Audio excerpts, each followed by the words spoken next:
श्री हरिवंश महाराज जी।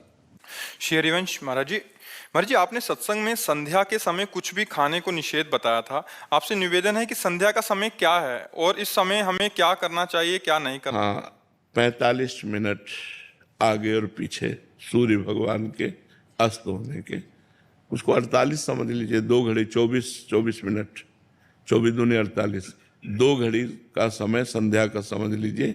कि जैसे इस समय 5:45 बजे डूबता होगा दिन, 5:45 बजे, तो 5:45 बजे के 24 मिनट घटाइए, 5:21, 5:20। हाँ, मान लो 5:20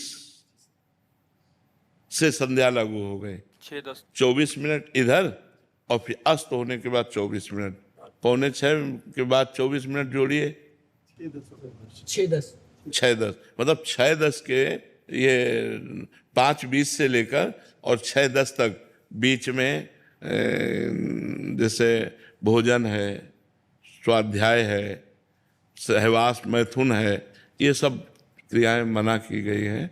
उस समय शांत भाव में भगवान सूर्य को अर्घ देकर गायत्री जप है, गुरु मंत्र जप है, नाम जप है, उस समय जप प्रधान रहना चाहिए। संध्या काल में ये 48 मिनट का समय, बीच का 24 मिनट इधर 24 मिनट इधर, दोनों को छोड़ करके फिर इसके बाद पाले या पहले पाले, लेकिन संध्या के समय भोजन मना किया गया है।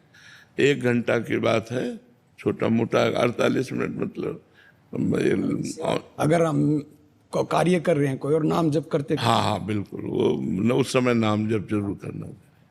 अब मान लो किसान है तो अपना काम तो करेगा, व्यापारी है तो अपना काम करेगा, पर उस समय जैसे संध्या का समय तो ध्यान आ गया ना, संध्या का समय, भगवान का स्मरण प्रारंभ कर दे अपने कार्य करते हुए, क्योंकि जीवन में कार्य कभी समाप्त होने वाले हैं नहीं।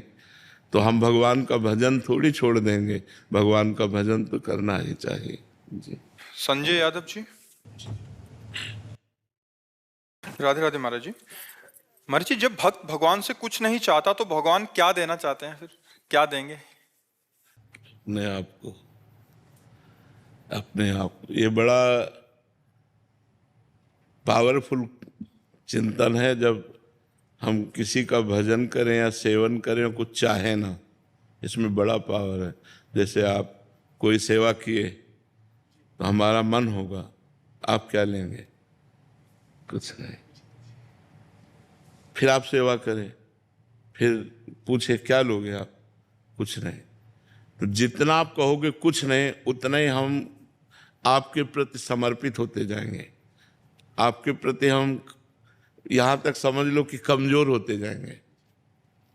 हम इतना कमजोर हो जाएंगे कि एक दिन आपके सामने हम सकुच जाएंगे। जब आप कुछ नहीं लेंगे तो आपकी अधीनता हो जाएगी, आपकी अधीनता हो जाएगी।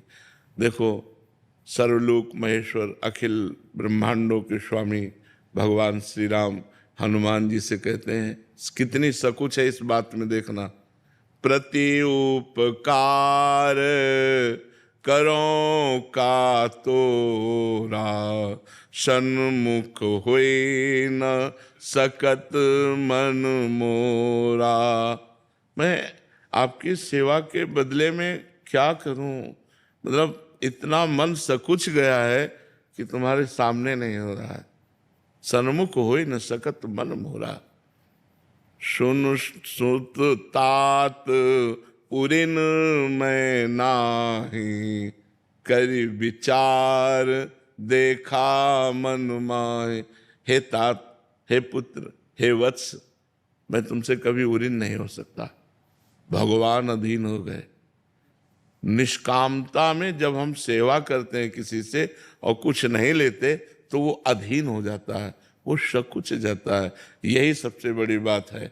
सेवा का स्वरूप यही है कि स्वामी प्रसन्न होकर के ऐसा सोचे कि मैं क्या दूं और सेवक मुझे कुछ नहीं चाहिए। ये सेवक और ऐसे स्वामी बिरले हैं। ऐसे स्वामी सिर्फ भगवान है और ऐसे स्वामी सिर्फ भक्त हैं जो अकिंचन और निष्काम भक्त हैं। तो भगवान अपने आप को दे देते हैं। जो कुछ नहीं मांगते हैं उनको भगवान अपने आप को दे। उन भक्तों के पीछे पीछे भगवान डोलते हैं, कहीं कोई